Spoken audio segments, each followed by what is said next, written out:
Hi everybody, my name is Angie. Welcome to my channel. So today I am going to be showing you how to make two-sided straps, so a different fabric or material on either side of a bag strap. And I'm going to be doing it two different ways. So there's a way that I usually do it and then a way that I've seen other people do it. And I'm going to give it a try and see if it works for me. Sorry, winter and I have asthma. I'm going to try and edit out any coughing that I'm doing, but bear with me. So sometimes people do two-sided straps just because they like the look of it. Sometimes I do that just because simply I like the look of it. I think it looks nice to have like a vinyl bag where half of it is vinyl, half of it is fabric that I used in the bag. In this particular case, I am doing it because I ran out of fabric. I was trying to make a bag out of this, piece of fabric that I had left over from a fat quarter from spoon flour, and I didn't have enough fabric to make the strap the same fabric, or the same print. So that's what I'm doing. So I have the fabric. I had to like kind of piece pieces together. But I'm going to do one side, the linen cotton canvas from spoon flour, and then the other side I am doing as waterproof canvas. So we'll go ahead and get into it. I'm going to do, like I said, two different ways. So the first way is going to be just using clips. I'm just going to go ahead and clip everything and use a lot of clips, and that's the way that I usually do it. The other way is with double-sided tape. So that is the other way that I'm going to be trying it. I have attempted it in the past and my machine did not like the stickiness of the tape, even though I was trying my best to leave it out at the seam allowances. So I went and ordered some Nonstick needles. So I just got these on Amazon, I think. If they work, I'll link them below. If they don't work, I will let you know and you can decide if you want to try them. So those are the two methods that I'm going to be trying. Clipping first, and then the double-sided tape for the other strap, and we'll see how it goes. So let's go ahead and get into it. All right, so I have my two sets of straps. So this is going to be one side of the strap and this is going to be the other. So I'll set this one aside for now. On all four pieces, I already have, I don't know if you can see it on camera, but I have a line drawn down the center.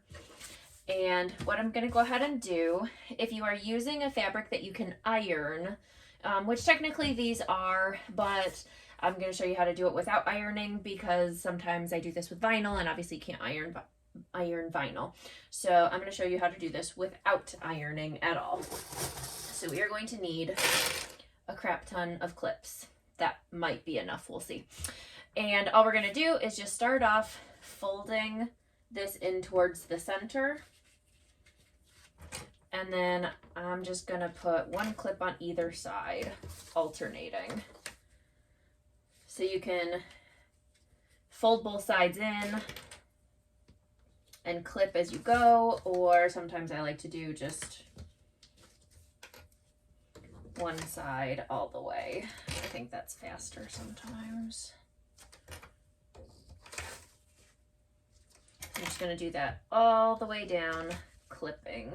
Just like that. All right, so I got that one done and I ended up using all of those clips on just the one side. So now we got to go ahead and work on the other side and literally just do the same thing, folding it in towards the center. All right, so we have both sides completely clipped down. Now, if you are using quilt cotton or canvas or something like that where it is an ironable, if that's a word, if it is a fabric that you can iron, then, go ahead and do so and that'll help everything kind of stay put. But I am doing this as if this were vinyl, just to kind of show you. So now what we're going to do, this is the raw edge and the raw edge. We're just going to go ahead and take it and flip it and put it over on top. And then we're just going to go ahead and making sure that these all stay together. I am just going to clip them together and just kind of replace the clips, lining up the edges.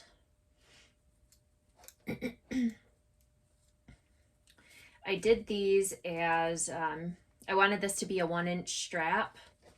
So both of these pieces were 2 inches wide that I then folded in half to be 1 inch. Probably should have mentioned that earlier. But basically, you just take whatever you want your finished strap size to be and double it. Or some people like to take one of them and make it like a 1/4 inch smaller so that there's an 1/8 of an inch showing on either side. Sometimes that's kind of cute.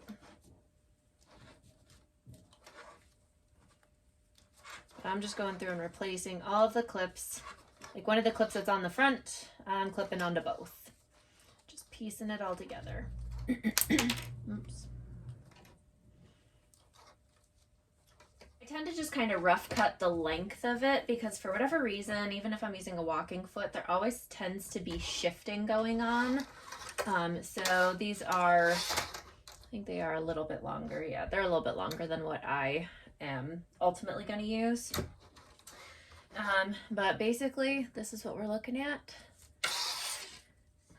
A gajillion clips. And we're just going to go ahead and carefully sew down an 1/8 of an inch on either side.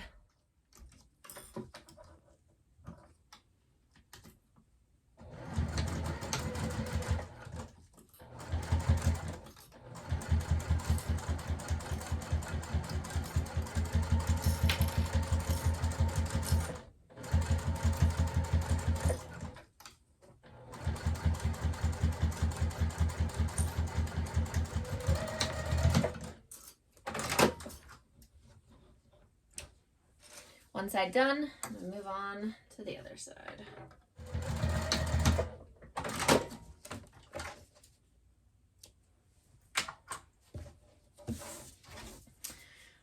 All right, and there we go. There is method 1 for our double-sided strap.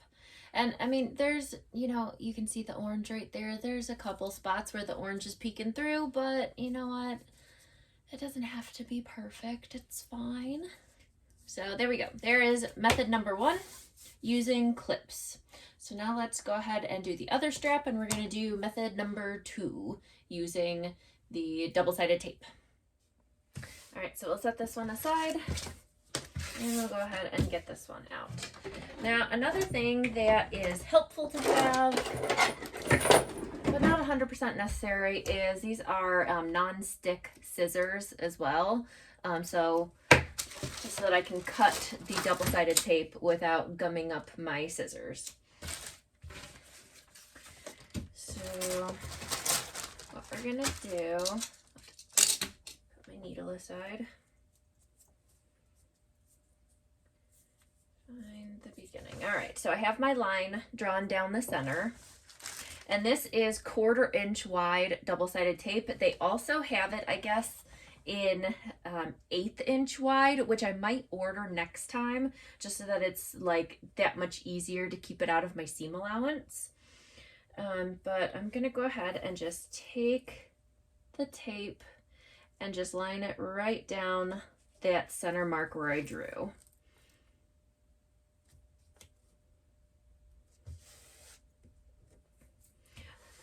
This one, or this double-sided tape, I got from, I don't know how to say it. I guess it's not Waywack. That's how I've always heard it, but that's not accurate. But I'll link it below where I got it.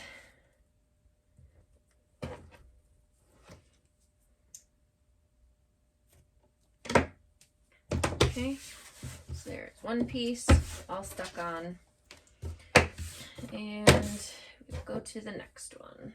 All right, and then all we're gonna do is pull off the paper and then fold it in towards that center mark, just like we were doing before, except this time the tape is holding it in place instead of clips, in theory.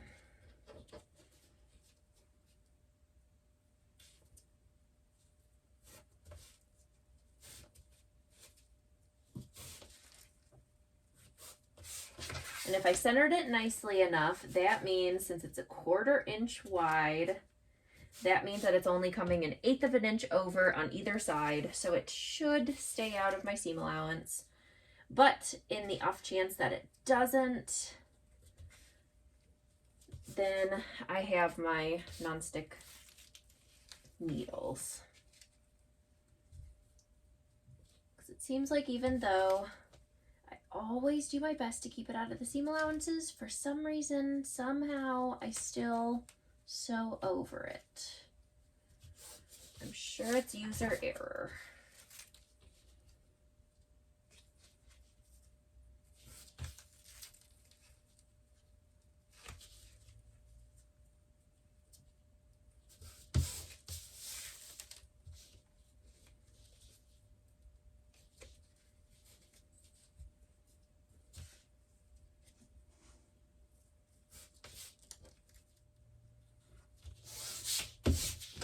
All right, there we go. That is staying put. Now we'll go to the next one, do the same thing. All right, so I got both of my pieces, again with the raw edges in the center right there. And the tape is holding everything together. So now I put this away preemptively, laid it again. Now we're gonna do one last strip right down the center again.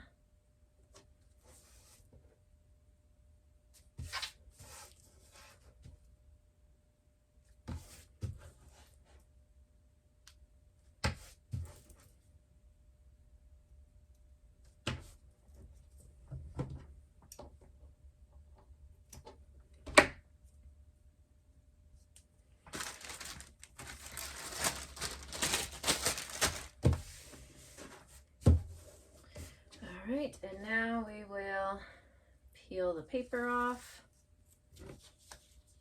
and stick so that the raw edges are in the center of both, right on top of each other. And I'm just feeling with my fingers here that they are centered.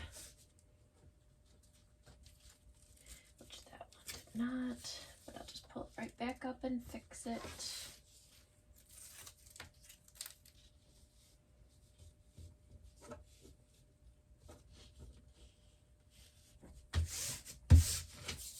All right, and now we just sew on either side. All right, so I do need to change out my needle for the non-stick.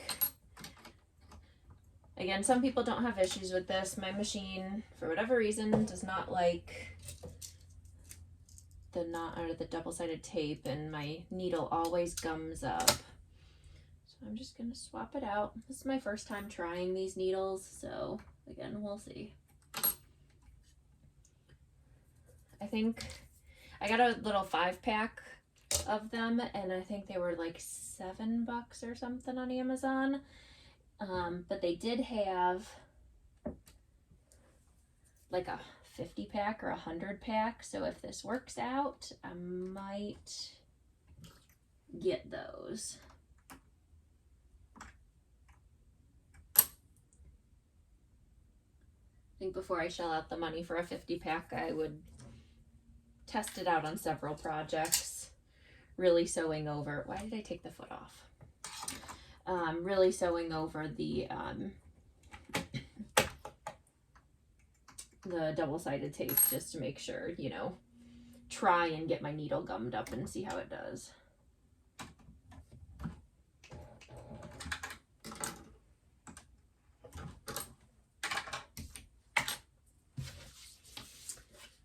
Okay.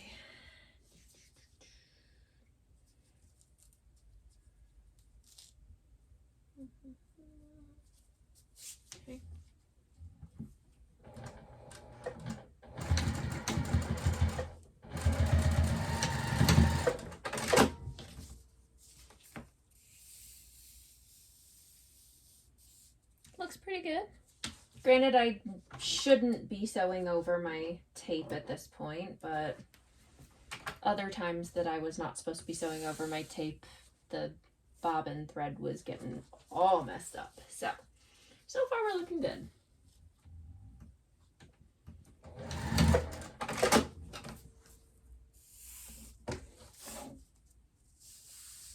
Will that work? worked out pretty good. I'm pretty happy with that. Again, I didn't intend to sew over any of the tape, so I don't know for certain if it was just me actually staying out of the tape this time or if it was the needles, but so far so good. So I'll go ahead and link those below if you want to give them a try. But those are the two methods for making these straps, depending on, you know, if you don't have any interest in using double-sided tape, you don't want to, you know, have the expense of it, totally get that. But that is the two different methods for getting the exact same outcome on these straps. So if you have other pointers for working with either double-sided straps like this or with double-sided tape, either one of those, and you have some fun tricks, go ahead and leave those in the comments down below. If you like this video, I would appreciate if you give me a thumbs up, and it helps this video to reach other people that might find my stuff useful. And make sure to subscribe to stay tuned for other videos. I'll see you next time. Bye!